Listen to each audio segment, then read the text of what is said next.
Pregnancy சிக்னஸஸ்ன்னு சொல்லும்போது மக்கள் வந்து காம்ப்ளிகேஷன்ஸ் நினச்சிப்பாங்க. காம்ப்ளிகேஷன்ஸ் எதுவும் இல்லை, God forbidden. But pregnancy sickness இருக்கும்ல, vomiting, nausea, headache, back pain, அது இதுன்னு எல்லாம் அந்த மாதிரி எல்லாமே இருந்தது. ஜஃப்ரானோட ப்ரெக்னன்சி பொறுத்த வரைக்கும் எனக்கு இதை விட மோசமாக இருந்தது. லைக் த்ரூ அவுட் 10 months நான் வாமிட் பண்ணிகிட்டே தான் இருப்பேன், படுத்துகிட்டே தான் இருப்பேன், பெட் ரிடன், ஹார்மோனல் சேஞ்ச் பயங்கரமாக இருந்தது. பட் இங்கே வந்து அவங்க கொஞ்சம் popular. Not everyone knows, but white people, black people இங்கே ரொம்ப வருஷமாக இருக்கிறவங்களுக்கு they prefer midwives, கைனகாலஜிஸ்ட்டை விட. யூஸ்வலாக பிஆராக நீங்கள் டைரெக்டாக லேண்ட் ஆகும்போது, சாஃப்ட் லேண்டிங்கோ வாட் எவர் நீங்கள் டைரெக்டாக பண்ணும்போது 3 months வெயிட்டிங் பீரியட் இருக்குது ஹெல்த் கார்டுக்கு. ஹே கைஸ், ஸோ டைட்டில் பார்த்தே தெரிஞ்சிருப்பீங்க. வை நோ வீடியோ, லைஃப்பில் என்ன போயிட்டுருக்கு, கனடா எப்படி இருக்குது, இதெல்லாம் தான் இந்த வீடியோவில் டிஸ்கஸ் பண்ண போகிறோம். மெயினாக என் ப்ரெக்னன்சி ஜேர்னி அதுதான் நான் மென்ஷன் பண்ணியிருக்கேன். So yes, I'm carrying my second baby. So இப்போ ஆல்மோஸ்ட் 6th ஆக போகுது. அண்ட் ஐ திங்க் அதனால தான் வீடியோஸ் நிறைய ரெகுலராக ஆக்டிவாக இருக்க முடியல முன்னாடி மாதிரி. ஏன்னா ஃபர்ஸ்ட் ட்ரைமெஸ்டர் வந்து ரொம்ப பேடாக இருந்தது, ரொம்ப ப்ரெக்னன்சி சிக்னஸஸ் இருந்தது. ஸோ யூஸ்வலாக ப்ரெக்னன்சி சிக்னஸஸ்ன்னு சொல்லும்போது மக்கள் வந்து காம்ப்ளிகேஷன்ஸ் நினச்சிப்பாங்க. காம்ப்ளிகேஷன்ஸ் எதுவும் இல்லை, God forbidden. But pregnancy sickness இருக்கும்ல, vomiting, nausea, headache, back pain, அது இதுன்னு எல்லாம் அந்த மாதிரி எல்லாமே இருந்தது. ஸோ ஜஃப்ரானோட ப்ரெக்னன்சி, அதாவது இந்த சேனல் நான் ஸ்டார்ட் பண்ணதே ஜஃப்ரானை வச்சு தான், தமிழ் கெனேடியன் பேபின்னு அவரோட பேர் வச்சு தான் ஸ்டார்ட் பண்ணேன். அதுக்கப்புறம் தான் தமிழ் கெனேடியன் ஃபேமிலி ஆச்சு. அதுக்கப்புறம் அது ரொம்ப கிரிஞ்சாக இருக்குது. And then where all using different கான்டென்ட்ன்றதுனால ரிஸ்வானா மஜத்னே வந்து சேஞ்ச் பண்ணியாச்சு.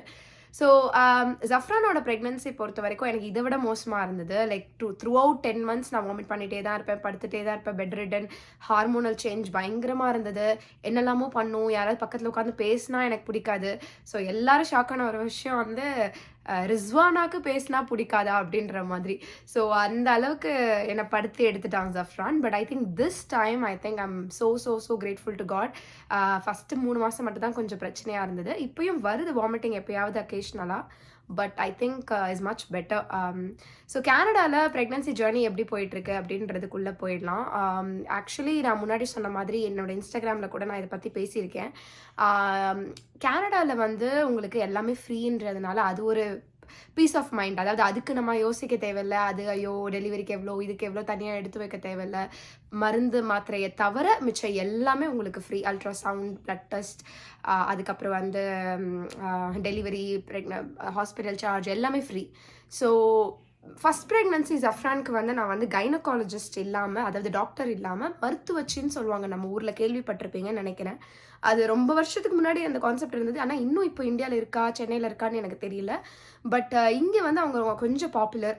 Not everyone knows, but white people, black people இங்கே ரொம்ப வருஷமாக இருக்கிறவங்களுக்கு they prefer midwives, கைனகாலஜிஸ்ட்டை விட.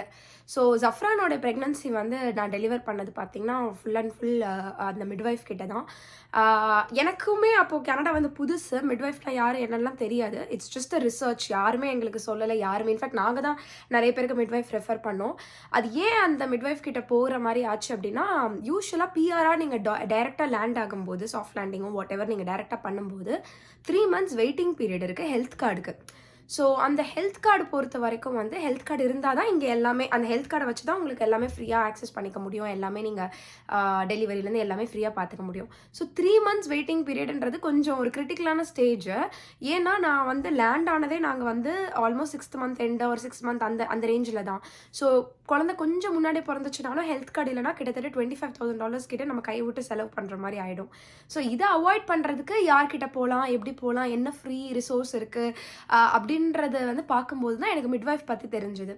ஸோ இந்த நேரத்தில் நான் கனடா பற்றி ஒரு முக்கியமான ஒரு குட் விஷயம் சொல்லணும் அப்படின்னா, நிறைய ஃப்ரீ ரிசோர்ஸஸ் இருக்குது கனடாவில். காசு இருக்கிறவங்களுக்கும் சரி, இல்லாதவங்களுக்கும் சரி. அஃப்கோர்ஸ் அந்த எக்கனாமிக் லெவலுக்கு ஏற்ற மாதிரி உங்களுக்கு கிடைக்கும்.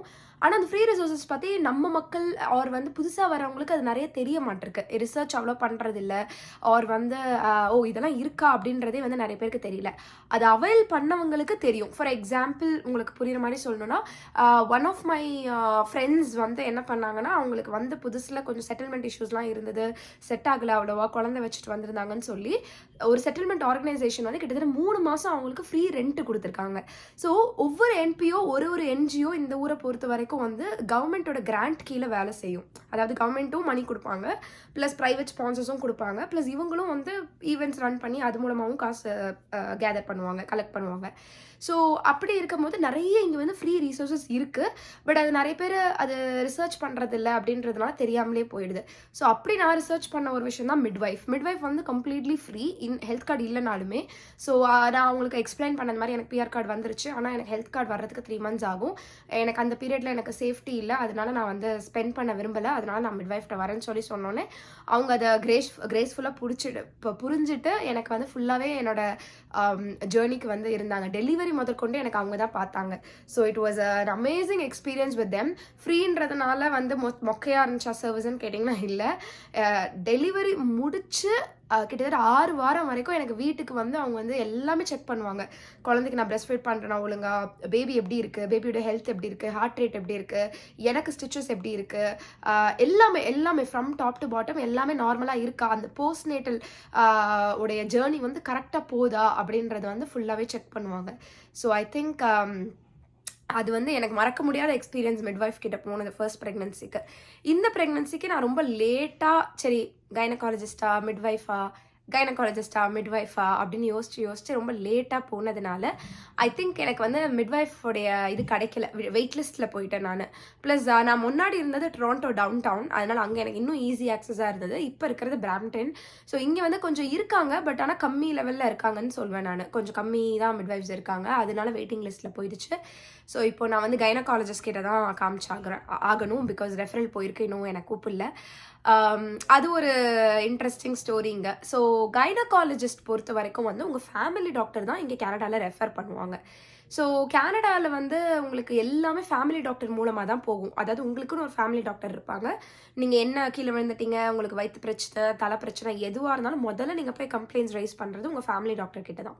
ஸோ அவங்க வந்து அதெல்லாம் அசஸ் பண்ணிவிட்டு ஓகே இது வந்து இஎன்டி கிட்ட போகணும், இது வந்து கேஸ்ட்ராலஜிஸ்ட்டை போகணும், இது கைனகாலஜிஸ்ட்டை போகணும்னு அவங்க ஒரு ரெஃபரல் வந்து டைரெக்டாக அவங்களுக்கு அனுப்புவாங்க. அந்த பர்டிகுலர் சர்ஜனோ இல்லை அந்த பர்டிகுலர் ஸ்பெஷலிஸ்ட்டோ உங்களை பார்க்கறதுக்கு தான் அந்த டிலே எடுக்கும். நிறைய பேர் சொல்லி கேள்விப்பட்டிருவீங்க இந்த ஹாஸ்பிட்டல்னாலே டிலே இங்கே கனடா யூஎஸ்லாம் அப்படின்னு. அந்த டிலே தான். ஃபேமிலி டாக்டர் பார்க்குறதோ இல்லை வந்து உங்களுடைய வாக்கின் கிளினிக், அதாவது டக்குன்னு போய் நம்ம ஊர் மாதிரி ஒரு கிளினிக்கில் போயிட்டு ஜுரம் மாத்திரன்னு பார்க்குறதோ அதெல்லாம் பெரிய விஷயம் கிடையாது. அதெல்லாம் நீங்கள் உடனே பார்த்துட்டு வந்துடலாம். பட் அந்த ஸ்பெஷலிஸ்ட் கிட்ட ரெஃபர் பண்ணி அவங்க உங்களை கூப்பிடுறாங்க பார்த்தீங்களா, அங்கே தான் வந்து கனடாவில் வந்து கொஞ்சம் டிலே நடக்கும். ஏன்னா எல்லாமே ஃப்ரீ, எல்லாமே பப்ளிக் சிஸ்டம். அதுக்கு நான் வந்து ஹெல்த் கேர் சிஸ்டம் சப்போர்ட் பண்ணலை. உடனே வந்து கமெண்ட்ஸ்லேயோ இல்லை வந்து மக்களும் வந்துருவாங்க, ஓகே நீங்கள் கனடாவில் தான் என்ன வேணால் சப்போர்ட் பண்ணி பேசுவீங்களான்னு. அப்படிலாம் இல்லை. ஒரு பப்ளிக் ஹெல்த் கேர் ஃப்ரீ இல்லாததுனால ஒரு நிறைய செலவு பண்ண முடியாதனால தான் வந்து அப்பா வந்து கிளியராக காமிச்சு கிளியராக என்ன டயக்னோசிஸ்னே தெரியாமல் ஒரு இறக்குற சுச்சுவேஷன் போச்சு. அதனால எனக்கு வந்து பொதுவாக free public health care system மேலே ஒரு பெரிய ரெஸ்பெக்ட் உண்டு. அதில் சில ஃப்ளாஸ் இருக்குது, டிஸ்அட்வான்டேஜஸ் இருக்குது. கனடாவில் டிலே நடக்குது, அது எல்லாமே எனக்கு புரியுது. பட் ஒவ்வொரு ட்ரீட்மெண்ட்டுக்கும், ஒவ்வொரு டெலிவரிக்கும், ஒவ்வொரு இதுக்கும் நான் வந்து ஒரு $30,000-40,000 செலவு பண்ணுற மாதிரி இருக்குதுன்னு வச்சுக்கோங்களேன். Imagine the pain that you will go through. So அது இல்லாதது வந்து பெரிய பெரிய விஷயம். ஸோ ஐ திங்க் அது வந்து நம்ம மக்கள் இங்கே வந்து கொஞ்சம் ஒரு 1 or 2 இயர்ஸில் அது பழகிருது இல்லை, ஃப்ரீ ஹெல்த் கேர் பழகிருது. ஸோ அது அப்படியே அது மறந்துடுறாங்கன்னு நினைக்கிறேன், அதோடைய பெனிஃபிட் என்ன, அதோட ஃப்ரூட் என்னன்ட்டு. பட் அதுக்காக நான் டிலே வந்து நான் வந்து ப்ளேம் பண்ணாமல் இருக்கவே மாட்டேன். கண்டிப்பாக டிலே இஸ் டெஃபினெட்லி ஒரு பெரிய தலைவலி. அதனால உயிர்கள் போகுது, அதனால வந்து லேட்டாக ஆகிறதுனால காம்ப்ளிகேஷன்ஸ் நடக்குது. அது கண்டிப்பாக கவர்மெண்ட் வந்து ஒரு ஸ்டெப் எடுத்து தான் ஆகணும். ஃபார் எக்ஸாம்பிள் எனக்கே கைனகாலஜிஸ்ட் நான் முன்னாடி கொஞ்சம் நேரத்துக்கு முன்னாடி சொன்ன மாதிரி எனக்கு ஆல்மோஸ்ட் இப்போ 5th முடிய போகுது. பட் இன்னுமே எனக்கு கைனகாலஜிஸ்ட் வந்து பார்க்கல. பட் ஃபேமிலி டாக்டர் பார்த்துட்டு தான் இருக்காங்க. எல்லாமே டெஸ்ட் கரெக்டாக போகுது, எனக்கு பிளட் டெஸ்ட், அல்ட்ராசவுண்ட் எல்லாமே கரெக்டாக போயிட்டு தான் இருக்குது. என்னோட ஜென்ரல் எம்பிபிஎஸ் ஃபேமிலி டாக்டர் வந்து பார்த்துட்டு தான் இருக்காங்க. பட் கைனகாலஜிஸ்ட் வந்து இந்த வீக் ஆர் நெக்ஸ்ட் வீக் வந்து கூப்பிடுறேன்னு சொல்லியிருக்காங்க. அண்ட் இது இல்லாமல் என்ன மாதிரி இருக்கும், how is it like to deliver in Canada or to do the pregnancy journey in Canada அப்படின்னு பார்த்தீங்கன்னா, ஆக்சசிபிலிட்டி ஃபீச்சர் கனடாவில் எனக்கு ரொம்ப பிடிச்சது. அடுத்ததாக சொல்லணும்னா, ஸோ ஆக்சசிபிள்னா என்னென்னா, நீங்கள் உங்கள் ட்ராமில் போகிறீங்க, ஸ்ட்ரீட் காரில் போகிறீங்க, பஸ்ஸில் போகிறீங்க, ட்ரெயினில் போகிறீங்க, இல்லை நீங்கள் சும்மா எங்கேயோ ஏதோ ஒரு பப்ளிக் மாலுக்கு போகிறீங்க, எதுவா இருந்தாலுமே இங்க வந்து எப்படின்னா, அந்த வீல் சேர் ஆக்சஸபிளா இருக்கிறதுனால, உங்களுக்கு ரொம்ப முடியல, ஆனாலும் நீங்க வெளிய போகணும்னு உங்களுக்கு ஆசையா இருக்கு, ஆர் வந்து ஃபேமிலி டைம் இல்ல எமர்ஜென்சி எங்கேயாவது போய் தான் ஆகணும்னா, எல்லாத்துக்குமே இங்க வந்து ஒரு ஒரு சிஸ்டம் இருக்கு ஆக்சஸபிளா. ஒரு சில இடத்துல தவிர மிச்சம் எல்லா இடத்துலயுமே வீல் சேர் ஆக்சஸபிளா, டிசேபிலிட்டி ஆக்சஸபிளா இருக்கிறதுனால, ஆம் அ என்ன மாரி ஃபர்ஸ்ட் ட்ரைமஸ்டர்ல ரொம்ப முடியாம இருக்கிற பிரெக்னன்ட் லேடீஸ்க்கு அது ஒரு ஒரு பெரிய அட்வான்டேஜ். ஃபார் எக்ஸாம்பிள் ஒரு 4 மாசம் நான் எங்கேயுமே நகரவே இல்ல. First 3 months work from home தான் பண்ணிட்டு இருந்தேன். அப்போ எங்கேயாவது வெளிய போணும், ஜஃப்ரான்க்காக என் பையனுக்காக எங்கேயாவது வெளிய போணும்னா கூட, ஸோ அந்த பர்ட்டிகுலர் லொகேஷன்லேருந்து ரெண்ட் மாரி எடுத்துட்டு, அதுக்கப்புறம் அங்க போயிட்டு ஃபுல்லா வீல் சேர்லயே போறது அந்த மாதிரி. ஸோ அதுக்கேத்த மாரி அந்த ரேம் செட்டப்ல இருந்து, அதுக்கேத்த மாரி அந்த எல்லா அது இருக்கணும். வீல் சேர் எல்லா ஊர்லயுமே இருக்கும். உடனே வந்து கமெண்ட் பண்ணுவாங்க, எங்க ஊர்லயும் தான் வீல் சேர் இருக்கு. அது ஒரு பெரிய இதுவா சொல்றீங்க. நான் அப்படி இல்ல. அந்த இன்ஃப்ராஸ்ட்ரக்சர் வந்து வீல் சேர் அக்காமடேட் பண்ற மாரி இருக்கணும். ஓகே, எலிவேட்டர்ல இருந்து, ரேம்ப்ல இருந்து, உங்களுக்கு எல்லாமே அந்த ஃபெசிலிட்டி இருந்தா தான் நீங்க அந்த வீல் சேர் யூஸ் பண்ண முடியும். ஸோ அது வந்து எனக்கு பர்சனலி வந்து ரொம்ப கம்ஃபர்டபுளா இருந்தது. அண்ட் ஜஃப்ரானோட டெலிவரி டைம்லயுமே எங்களுக்கு 1 வருஷம் காரே இல்ல. ஏன்னா நாங்க கார் ஐடிபிலாம் அங்க ஊர்லேருந்து எடுத்துட்டு வர மறந்துட்டோம். ஒரு பெருசா நாங்க அது அது யோசிக்கல, ரிசர்ச் பண்ணல. ஸோ கார் 1 வருஷம் கழிச்சு தான் வாங்கணுன்றதுனால அது வரைக்கும் ஜஃப்ரான ஸ்ட்ராலர்ல தான் எல்லா இடத்துக்குமே கூட்டு போயிட்டு வருவோம். ஸோ எல்லா இடமுமே வந்து ஸ்ட்ராலர் ஆக்சஸபிளா, வீல் சேர் ஆக்சஸபிளா இருக்கிறது வந்து ஒரு பெரிய அட்வான்டேஜா நான் ஃபீல் பண்ணியிருக்கேன். ஸோ நம்ம ஊர்லேயே ஸ்ட்ராலர் கான்செப்ட் இருக்கு. ஆனால் நான் இந்தியாவுக்கு வந்தப்போ அது எடுத்துட்டு வந்தேன். 10ல் ஒரு 4 இடத்துல தான் என்னால் யூஸ் பண்ண முடிஞ்சது. ஸோ அதுக்காக நான் இதை சொல்கிறேன். Okay, coming back to delivery பொறுத்த வரைக்கும் எப்படின்னா, இங்கே ஒரு இன்ட்ரெஸ்டிங்கான விஷயம் என்னன்னா, நம்ம ஊரில் எந்த கைனகாலஜிஸ்ட் உங்களை பார்க்குறாங்களோ அவங்க தான் டெலிவரும் பண்ணுவாங்க பேபியை, கரெக்டுங்களா? பட் இங்கே வந்து அப்படி கிடையாது. உங்கள் கைனகாலஜிஸ்ட் சப்போஸ் ஃபார் எக்ஸாம்பிள் ஆண்ட்ரியான்னு ஒருத்தவங்க உங்களை வந்து ஃபஸ்ட் மந்த்லேருந்து 10th மந்த் வரைக்கும் அவங்க தான் உங்களுக்கு எல்லாமே பார்க்குறாங்க.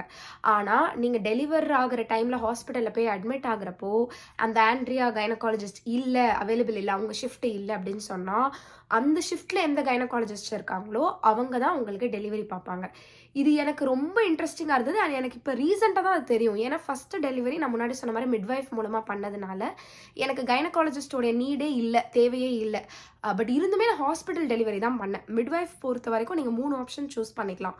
ஹாட் டப்பில் டெலிவர் பண்ணிக்கலாம் அவங்க இடத்துக்கு போய், இல்லை அவங்களே நம்ம வீட்டுக்கு வந்து டெலிவர் பண்ணுவாங்க, அதாவது பேபியை. இல்லை அப்படின்னு சொன்னால் நம்ம வந்து ஹாஸ்பிட்டல் போய் டெலிவர் பண்ணிக்கலாம். நாங்கள் வந்து ஹாஸ்பிட்டல் ப்ரிஃபர் பண்ணோம். ஏன்னா ஜஃப்ரானுக்கு வந்து தண்ணியை பிரேக் பண்ணிட்டாங்க, வாட்டர் பிரேக் பண்ணிட்டாங்க ப்ரீவியஸ் டே. அதனால மிட்வைஃபே ரெக்கமெண்ட் பண்ணாங்க, நீங்கள் ஹாஸ்பிட்டல் போகிறது நல்லது. ஏன்னா நம்ம தண்ணி பிரேக் பண்ணிட்டோன்றதுனால குழந்தையோட ஹார்ட் பீட்டை பொறுத்து தான் நம்ம நார்மல் டெலிவரியாக சி செக்ஷனாக டிசைட் பண்ண முடியும். அப்படி சி செக்ஷனாக இருந்ததுன்னா நம்ம ஹாஸ்பிட்டலில் இருக்கிற கைனகாலஜிஸ்ட் தான் யூஸ் பண்ண முடியும் அப்படின்ட்டு. சரி அப்படின்னு சொல்லி நாங்கள் ஹாஸ்பிட்டல் ப்ரிஃபர் பண்ணியிருந்தோம். அதனால் எனக்கு இந்த விஷயம் தெரியாது. இந்த டெலிவரிக்கு, அதாவது இந்த ப்ரெக்னன்சிக்கு இந்த மாதிரி கேட்டோன்னே என்னடா இது, அப்போ நம்மளோட கைனகாலஜிஸ்ட் பார்த்துக்கிட்டே இருக்காங்க 10 மந்த்ஸ், ஆனால் அந்த ஷிஃப்ட்டில் யார் இருக்காங்களோ அவங்க தான் அது பயம் கிடையாது. அது வந்து ஒரு பேனிக் பண்ணுற விஷயம் கிடையாது. எல்லாமே ரெக்கார்ட்ஸில் இருக்கும், எல்லாமே நீட்டாக நோட்ஸில் அவங்களுக்கு ரெக்கார்டடாக இருக்கும். பட் நம்மளுக்கு ஒரு இது இருக்கும்ல, என்னடா நம்ம இவ்வளோ நாள் ஆண்ட்ரியான்னு ஒருத்தவங்கள்ட்ட காமிச்சிட்ருக்கோம், திடீர்னு சடனாக இன்னொரு கைனகாலஜிஸ்ட் வந்து டெலிவர் பண்ணுறாங்க, அவங்க கூட நம்மளுக்கு ரேப்போ இருக்காது, அவங்க யாருன்னு தெரியாது முன்ன பின்ன. ஸோ அந்த மாதிரி. ஸோ அதை தவிர I think gynaecologist almost same தான். அண்ட் எஸ், டெலிவரிக்கு அப்புறம் போஸ்ட் நேட்டல் ரிலேட்டட் எல்லாமே வந்து நீங்கள் வந்து ஹாஸ்பிட்டல் போய் தான் பார்க்குற மாதிரி இருக்கும். ஸோ ஆனால் உங்களுக்கு ரெகுலர் அதெல்லாம் அந்த கன்சல்டேஷன்ஸ் எல்லாமே அப்பாயின்மெண்ட் வைஸ் கொடுத்துருவாங்க, அதெல்லாம் டிலே ஆகாது. ஸோ உங்களுக்கு எங்கெல்லாம் அப்பாயின்மெண்ட் கொடுத்துட்றாங்களோ அந்த அப்பாயின்மெண்ட் டேட்டில் கண்டிப்பாக உங்களை பார்த்துருவாங்க. அந்த அப்பாயின்மெண்ட் டேட்டில் உங்களுக்கு சர்ஜரியாக இருந்தாலும் சரி, இல்லை அந்த அப்பாயின்மெண்ட் டேட்டில் உங்களுக்கு கன்சல்டேஷனாக இருந்தாலும் சரி, எல்லாமே அது ஸ்கெடியூல்டாக போகும். அந்த ஸ்பெஷலிஸ்ட்டை பார்க்குற வரைக்கும் ஆர் அந்த ஸ்பெஷலிஸ்டோடைய டேட் அவைலபிள் இருக்கிறதுக்கு தான் அந்த டிலே நடக்குது. Okay, yes, throughout my pregnancy, என்னோட டெலிவரி ஜேர்னி, என்னோட ஹாஸ்பிட்டல் ஜேர்னி எல்லாமே நான் vlog-ஆ இதுக்கப்புறம் நான் வந்து உங்களுக்கு காமிக்க போகிறேன். அண்ட் நீங்கள் லைவாக வந்து கனடாவில் எப்படி நான் வந்து சர்வைவ் பண்ணுறோம் நாங்கள் அப்படின்னு பார்க்க போகிறீங்க. சர்வைவ் as in எப்படி டெலிவரி நடக்குது, எப்படி போகிறோம், என்ன எல்லாமே. ஸோ நான் ஐல் கீப் யூ போஸ்டட் தொடர்ந்து என்னென்ன நடக்குது அப்படின்னு சொல்லிட்டு. Thank you so much. I will see you in next video.